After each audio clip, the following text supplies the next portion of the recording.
We're back on the Thicc podcast, and today we are going to be giving you our record prediction for the NFC West. If you want to see our AFC record prediction videos, go check out our channel. They're all right there, our four most recent videos. And previously, the NFC West was the best division in football. Every year they had multiple playoff teams. Now, that's up in the air. All these teams have big question marks. Can they stay healthy? Is the quarterback they've got on their roster the answer? How's their defense going to hold up? So we're going to try and answer some of those today. Starting things off with the Arizona Cardinals.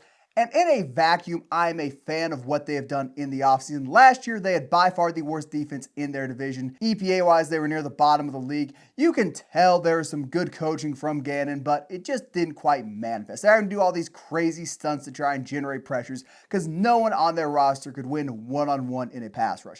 Now, they went out, got Josh Sweat, spent an early draft pick on edge, went out, got Will Johnson, brought Calais Campbell back into the building, have addressed their defensive line, will try to be better in the passing game, and do something on that side of the ball. They'll be better over there. Offensively, Marvin Harrison Jr. is still a supreme talent. Trey McBride is one of the three best tight ends in the NFL. Their O-line, particularly the run blocking aspect, is great. James Conner, very consistent running back. But where it all comes apart for me is Kyler Murray. And I know we've talked about Murray previously in the offseason. I have very little faith in him. That has not changed.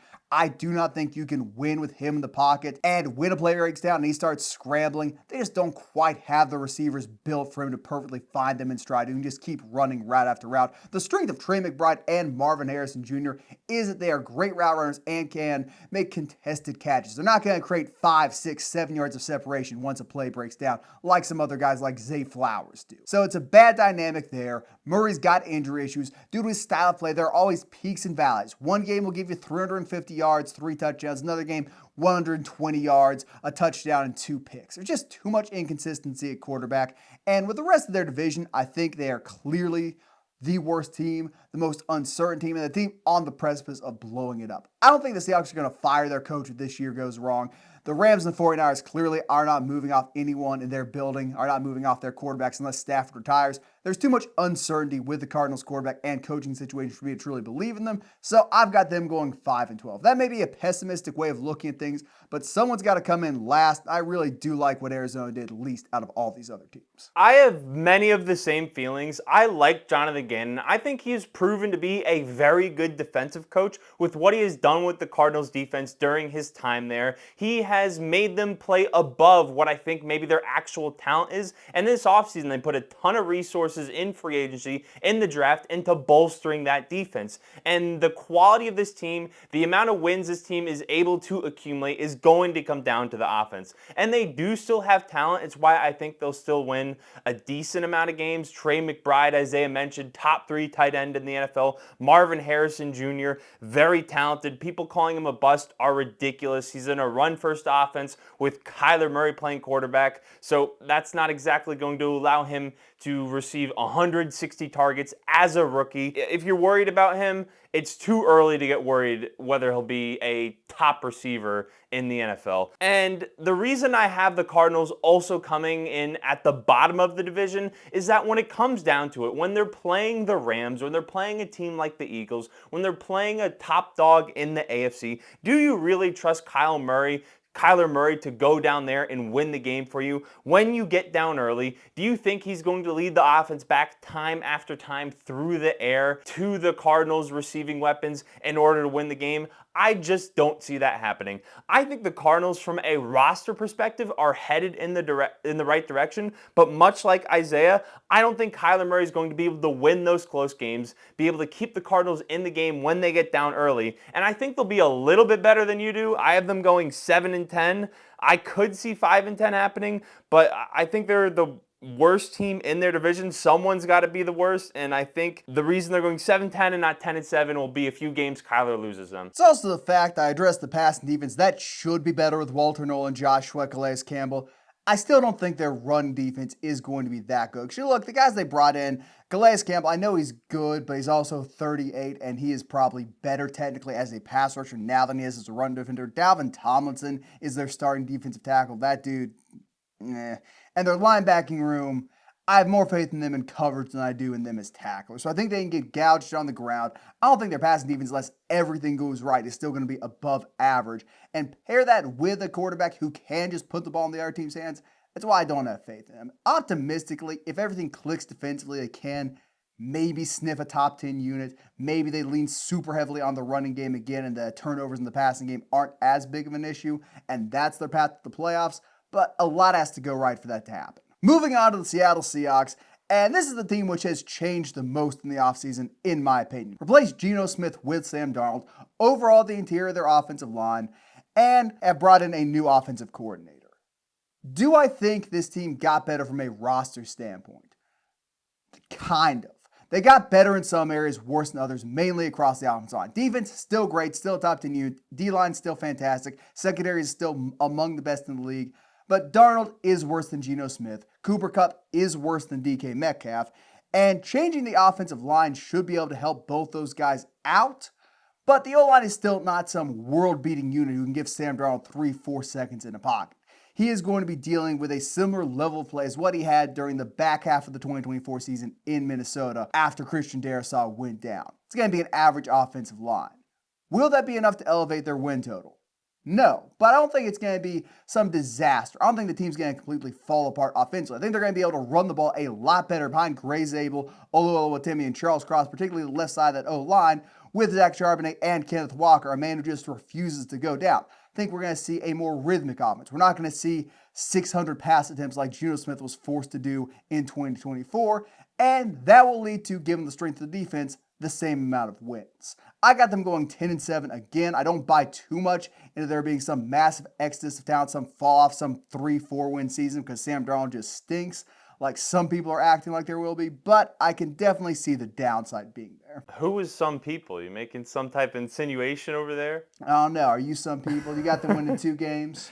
I don't think the Seahawks will be fantastic, but I think when you're another team looking at the Seahawks on your schedule, you view them exactly like you have the last few seasons. A very competitive team that is going to be a tough win. Isaiah mentioned the defensive line, the talent they added across the offensive line. They added a very athletic safety in Nick Emanwari in the draft. There's pieces of this Seahawks team that you're not exactly excited about playing. The combination of Kenneth Walker, Zach Charbonnet in the backfield, when they are both healthy at the same exact time, very solid run game. So if they have improved interior offensive line play, I think that's only going to get better. Receiver room is weaker, but JSN still a solid player. Cooper Kupp, if he stays healthy, it's a solid veteran receiver presence with Sam Darnold, who I think has at least become a competent starter in the NFL. So I think the Seahawks are going to be very okay, good, whatever operative word the word you of the day there. the kids are using, Brian Dable, your guy, is mid. That's what you're getting at. You could say mid. The record is definitely mid. I have them at 9-8. 9-8, 10-7. I'll articulate a little bit more. Abram Lucas, the right tackle, is pretty solid when he's on the field. Has missed, I believe, 20 games in the past 2 seasons. His health's a question. If he can stay out there, the running game does get better. You said the running game was solid in 2024. It was not. It was arguably the least efficient in the NFL, despite the talent of Kenneth Walker and Zach Charbonnet. The highlights Kenneth Walker and Charbonnet put up somewhat distracted from the 1, 2, -1, -2 yard carries they would frequently be shackled with because of how bad what was in front of them was. If you watch the Seahawks, you know they were a one-dimensional team in 2024. If this offense can be two-dimensional and can just drag games out a little bit, or drag possessions out a little bit, and give their defense just a tiny bit more of a breather, that unit will be more effective. Sam Darnold adds more in the running game as a quarterback than Geno Smith did. And I don't think this team bottoms out. Their long-term vision in terms of giving Sam Darnold a non-guaranteed contract, not paying a ton of money for guys who will be there 3-4 years past their prime, not overpaying for DK Metcalf. I like that, but I think they do take a little bit of a knock in the short term. If they are able to keep DK Metcalf, make the O-line moves they did, and hold on to Geno Smith, this would be a playoff team. This would be a 12-11 win team. But they made the sacrifice in the short term, and they're going to see that in the record this year. And they're waiting for Jalen Milroe. Turn around the organization. Jalen Milroe looked exactly how you would expect Jalen Milroe to look in his preseason game. Do with that information what you will. It's a developmental process. He's going to get there. Maybe it Tristan, be you 3 don't years get to from now. start hyping up Jalen Milroe after I sat under fire and praised that man all last season while Bama fans wanted his job. I'm the Jalen Milroe supporter here. I'm allowed to be a supporter too.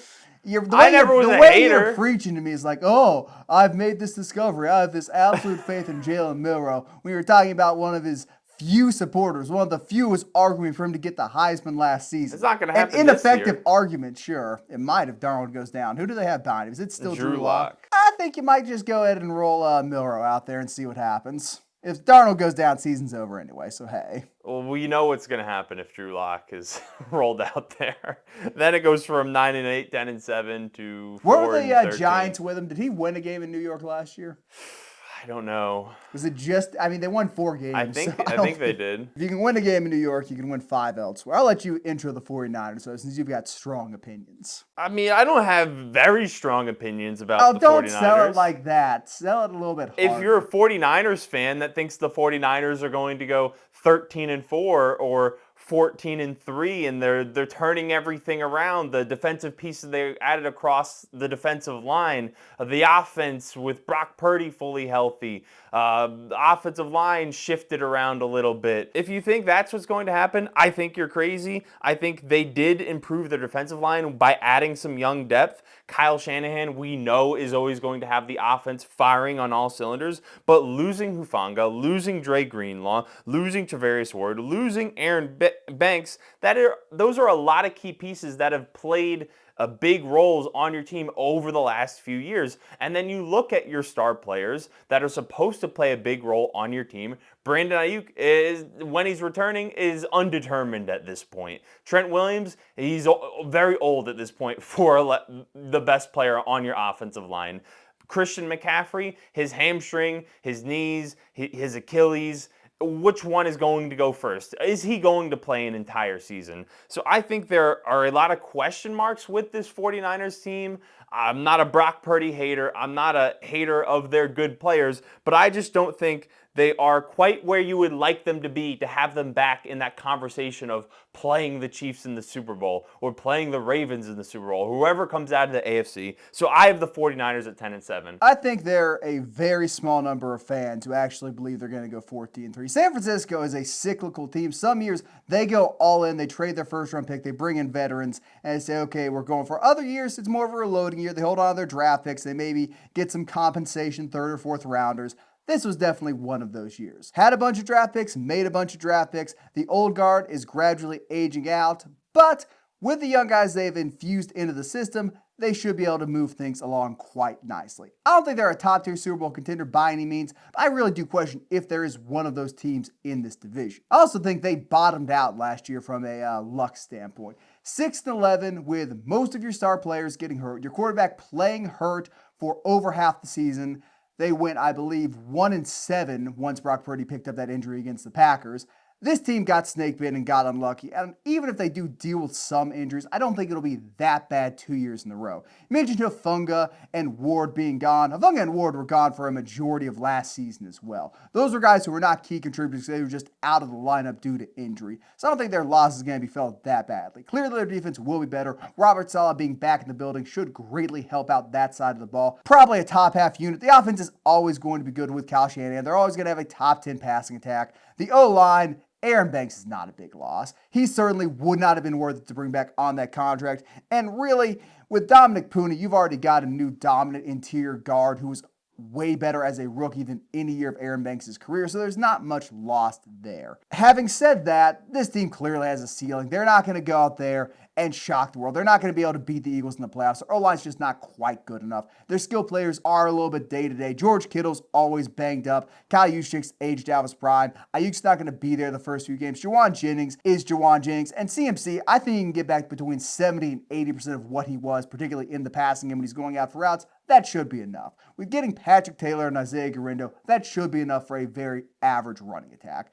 So given what they're good at, given the high-end players they have in Fred Warner and Nick Bosa who can single-handedly stop the defense from being terrible, I think they probably win the division with a record of 11-7 and are the 4 seed in the NFC. They're the worst division winner, but that has more to do, 11-6. That has more to do with how I think the Rams season is going to play out than I do with them. It's a good team. It's not a great team. Conceivably, they could shock someone in the first round, but they're not a big boy in the conference. I just don't see them being better than the Rams. I really don't think, with what the Rams have added in the offseason on the outside receivers, what I think the Rams defensive line is going to be, I don't think it's something What's the their 49ers secondary are going to be? Doesn't Can you matter when name a their player in defensive their line secondary? gives their quarterback 2 seconds to throw the ball. I think it does matter because they've got guys in their secondary who will get their ankles broken in 2 seconds. They've got the Rams. Let's get into it then. The Rams are a dark horse Super Bowl team, sure. They've got the highest upside, if you want to think about it that way, of any team in the division. I think they've got the 5th best betting odds to come out of the NFC. I'd bump that up all the way to the second, all the way up to the 3rd best. Clearly a very talented team if things go right for them. But this is not some world-beating roster. This is a team with very clear strengths and very clear weaknesses. Their secondary is the worst in the division. It's one of the 5 to 10 worst in football. It's not truly awful like a team like Miami's who are rolling out Storm Duck week 1 as their CB1 to match up against true elite wide receivers like Jamar Chase. They're not going to be that bad, but they're not good. Their linebackers kind of just run stoppers. They're not going to do much for you over the middle of the field. They're relying very heavily on their defensive line to consistently get pressure. It's a great defensive line. It's a front 7 who can get after quarterbacks, but if they play an offensive line like the Eagles, not in the snow, and their O-line loses a lot of traction, yeah, they're going to get stonewalled and teams are going to be able to sit back and move the ball through the air or on the ground against them. Offensively, their O-line is not great. It's average. It can give Kyron Lacy, it can give every time with Kyron Williams. I mispronounce his name. It's something different. Kyron Lacy is the guy who died. It's Kyron Lacy. Who else? It's been Cam Akers. What else have I called? Kyron Lacy is the LSU player who died. I know it's Kyron Williams. I'm trying to think what else I've called Kyron Williams. I've called him Blake Corum at times. They can give their running backs a clear avenue of where to go, but they're not going to give these guys massive holes to run through and have no one in front of them but a safety. Their receivers are injury-prone Earl. Puka Nacua, given his college career and was first 2 years in the NFL, have been like, you can probably give him that injury-prone title. Devontae Adams, very old, as effective as he was in the back half of 2024 due to playing buddy ball with Aaron Rodgers. Still a top 5 wide receiver too, but he's getting up there in age. He has no synergy with Matthew Stafford, and the hell's the question mark? And Matthew Stafford, who is synonymous for hanging in dirty pockets, taking big hits, and delivering the ball downfield, already has a pretty bad back injury, which is going to be with him for the entirety of the season. Those things don't just go away with a few weeks of rest, particularly if you are getting hit. Stafford is going to be a slightly diminished version of himself week 1. And if he gets put on the ground behind this offensive line, I think that compounds upon itself and gets worse and worse and worse. That's going to hurt him in the long run. Again, this is still a talented team. If things go right, they can pass it on anyone. They can get pressure on anyone. But you are counting on a 38-year-old quarterback to stay healthy. You are counting on a defensive line to stay healthy and be able to pressure any offensive line. And you are counting on an offensive line which is just not that good to protect your quarterback all year. For those reasons, I got them going 10-7, still making the wild card, still being a just miserable matchup for whoever the 2 seed is in round 1. But I don't think they've got the regular season ceiling some people seem to think they do. During the training camp, there's been a lot of drama with Matthew Stafford's back, dramatizing, oh, he's doing some light walking, he belongs in a retirement home, you can't trust his health. And to me, I just don't care at this point unless on the field it is glaringly obvious he is diminished, because we have heard these reports about Matthew Stafford before as he's aged in his career. He is constantly reportedly banged up. He constantly needs rest during the week. And then he goes out, throws for 300, 350 yards, leading the Rams offense in a high-flying attack with a very solid run game between Kyron Williams and whatever running back the Rams have had during his time there. So I don't really care about the report until he's missing games or it is clear on the field he's not able to push the ball as far down the field as he has in the past, or he's struggling to move around the pocket. Can I just jump in and say that's a little bit of a misnomer? Last year, there was a little bit of talk about him being hurt. The year before that, there was serious talk about him dealing with injury. On the field, it was pretty clear he was hurt week 1, and he then would go on to miss a bunch of time in 2023. So I think there's some fire with that smoke you're seeing. There could be, but last year they were the most competitive team with the Eagles in the playoffs. So I would like to see it week 1 before, during training camp with a 38-year-old quarterback. People are all getting all worked up about injury concerns, rest concerns, and light walking when it comes to the Matthew Stafford angle of predicting the Rams season. And when it comes to the offense in general, Puka Nacua, after he came back healthy last year, was one of the best receivers in football, top 3 receiver in the NFL with what he was able to do. Davante Adams, still a very productive receiver. I think he's going to take a lot of pressure off of Puka, and Puka being as good as he is going to take pressure off of Davante Adams, where he's going to get those one-on-one matchups. So I think we are going to see the Rams backfield that is deep with a good amount of talent be productive. I'm not worried about Stafford yet, and I think we are going to see this Rams offense be a top 5 attack in the NFL, maybe top 10. It'll be somewhere around there. And the defensive line, it's going to be one of the defensive lines in the NFL. One of the defensive lines in the NFL. It is going to be one of the greatest. One of 32. It is going to, Top 50 offense or defensive line in the world. Oh, I'm stuttering. It is going to be one of the best defensive lines in the NFL. I'm a big believer in Verse. If you saw our edge rankings, I think he's going to be a top 5 edge in the NFL already heading into his second year. I have the Rams going 12-5. You mentioned Stafford going and slinging the ball around. After Puka Nacua came back for the Rams, guess how many games Stafford threw for over 300 yards in? Not as many as you think. Guess. Like 3? One. One. And it was against the Buffalo Bills, who had a diminished defense at that point. And that's where the perception comes from for the Rams, because they just absolutely lit up the Bills. They gave them hell. That was a nationally televised game. They lit up the Lions week 1. I don't think they scored a ton of points, but Stafford really threw the ball around over 300 yards. They also had a bunch of games in there, though. 20 points against a bad Raiders defense, 15 against the Dolphins, 21 against the Saints, 12 against the 49ers, 19 against the Jets, 13 against the Cardinals. This offense was not that consistent in the back half of the season when Puka Nacua, Cooper Kupp, and Stafford were on the field. The highs were fantastic. That game against the Bills was the best offensive performance we have seen or we saw from maybe any team in 2024. But the valleys were there, and they were there more often than the great moments were. So I think you're being a bit too optimistic about what Stafford is going to do with this passing game. Is Davante Adams an upgrade over Cooper Kupp? Sure, but I don't think it's some world-changing upgrade, particularly when you factor in Kupp has a ton of synergy with Stafford, and Adams just doesn't. And Adams is also up there in age. So I don't think the offense is going to be much better than it was in the 2024 I think there's season. an upgrade to a degree in what they're going to be able to do with Davante Adams, because Cooper Kupp is more of a slot-type receiver, where Davante Adams can play solely on the outside, which allows Puka Nacua to play primarily in the slot, shift outside when he needs to, where Cooper Kupp was taking a lot of those slot reps from Puka Nacua. So I think they're going to be used very differently than Cooper was, and I don't think it's exactly a direct comparison in that sense. I mean, Puka Nacua is at his best, though, when he is on the sideline. Like, you're making him worse. I mean, he's one of the 3 best receivers in the NFL. He's going to be good on outside. He's going to be good in motion, which he does a lot. He gets handoffs. He does everything. Yeah, but there's still some guys who you would rather have on the outside as your X. Puka can come play the slot. Davante can come play the slot.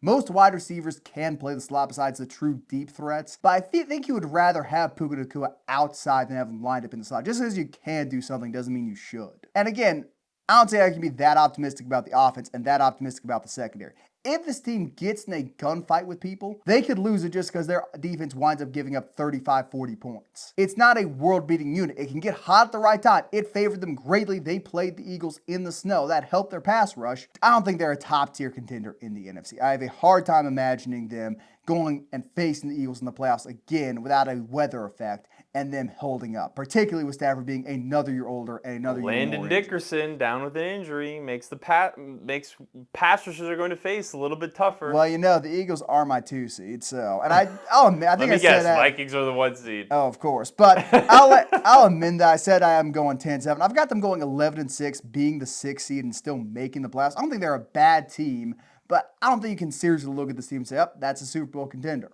Sure, it could happen, but a lot would have to go wrong for everyone else, and they'd have to just coast through the year and be hunky-dory peachy luck-wise, which with the roster as old as theirs is, doesn't seem likely. You seem to think their floor is a little bit lower than I do. Oh, yeah. I mean, realistically, every team's floor is 0-17. Every team's ceiling 17-0. Their realistic floor, though, is their 3 most important offensive players all getting hurt because they're either old, injury-prone, or both. And that's not a non-factor. Like, you cannot say you have faith in Matthew Stafford's help, or Matthew Stafford's help more than you have in Brock Purdy, even though Purdy is coming off an injury. Stafford's just been banged up way more in his career than Purdy has. I didn't Purdy's say anything younger. about Purdy's I'm health. I'm comparing him to another quarterback in the division, the team they're going to be competing with for the division title. If you had to pick a team to completely fall apart of the 49ers or the Rams, I do think you pick the Rams this season, even though the 49ers did fall apart last year. Well, if you're saying, What it I'm depends getting on, at it depends on what is you mean by fall apart.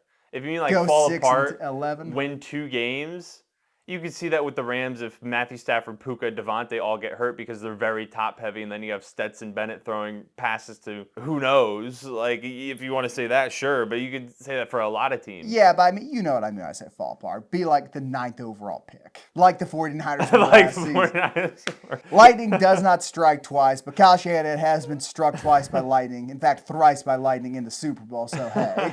That has been our NFC West record predictions. Let us know what your NFC West predictions are looking like down in the comments below. Will the 49ers stay healthy? Will the Rams stay healthy? Will the Cardinals or Seahawks challenge them for the division? Subscribe to our channel, like the video, and we'll see you in the next one.